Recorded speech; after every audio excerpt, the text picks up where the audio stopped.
Hello, one and all. Welcome to Unboxing. I'm your host, Ain the Machine. And I'm Iva Jankovic. Today, with our special guest, we're gonna be unboxing the future of Berlin. Our guest today, to help us unbox the future of real estate, co-working, and creative spaces, is a very special one. He's a musician, he's a music futurist, he's an initiator of creative collaborative spaces. He founded his first companies with friends even before he graduated as a lawyer.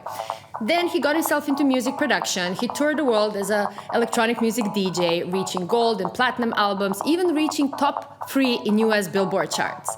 In 2012, he co-founded Riverside Studios here in Berlin, a first professional space for artists to collaborate and work on their art.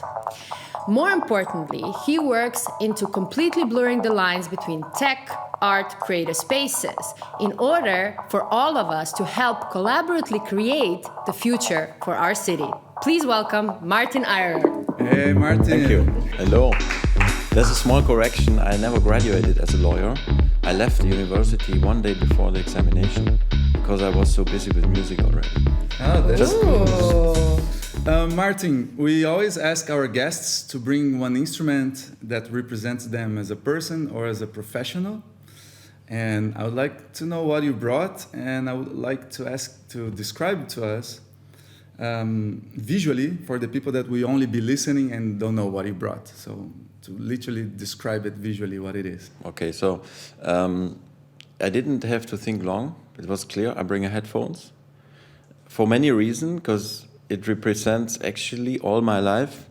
Of course, the music side, that's the obvious one, but then also listening to a lot of this different thing it stands for. This pair of headphones, actually, it's a Sennheiser HD25, which is 30 years old. And that shows also kind of a consistency, and that's why it makes also a special object for me. So yeah, that's why I brought these headphones.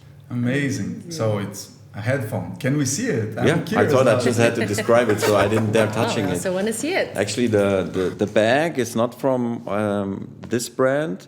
It's just we had this cooperation, and they have these great bags, because a 30 years old bag would not look like that. And you see, it's really 30 years. You replace the cushions, of course, and the cables from time to time, but basically it's still 30 years old, my headphones. For the people DJ headphones and producer headphones, sorry. Amazing. I also produce with it. Yeah, I figured in my life I tried, 50 pairs of different headphones for production. For DJing, it never was a question. I felt always comfortable with this one. And I just, by the way, that's a funny story I have to tell. I met last week the guy, his name is Andreas Sennheiser. Yeah? So he's one of the family, he and his brother, they manage his family in the family office, and they own this company.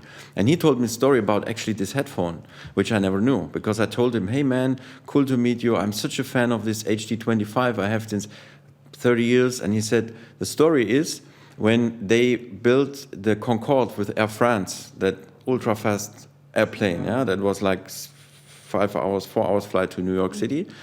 They had to come up with headphones that are really close, because the noise in this super fast airplane was so high, so they developed actually this pair of headphones, but then they realized people were stealing them because they were so good. And that's why later they released these headphones. So amazing. So good. When you nice know that time. there's a demand, when you find the new opportunities, leverage it. Nice. Amazing. So could you make a sound with it, Martin? A sound with it. I mean, we could plug it now somewhere in, and you can use headphones as microphones. You know that. I've seen that. So some people might not know that, but the principle of a microphone and a headphone basically is more or less the same. And if you plug this plug in the microphone input of a mixing desk, of a desk, you can use it and speak into it. That's what they did back in the days when, let's say, you play and the party is over. We can try it. And then it works as not good quality, but it works as a microphone. Ha! And then when they really wanted to hit the party. So let me see if it's working. I see you well prepared with all the technique. We have so many gadgets. Let's see. Test. And now that's what they would done. You know, let's say the party is over. You don't have a microphone because you are not this kind of guy, but then there's some people who say, hey guys, last song, everybody put your hands up. And that's how you could use your headphones. Amazing, super cool. So I'm gonna create a beat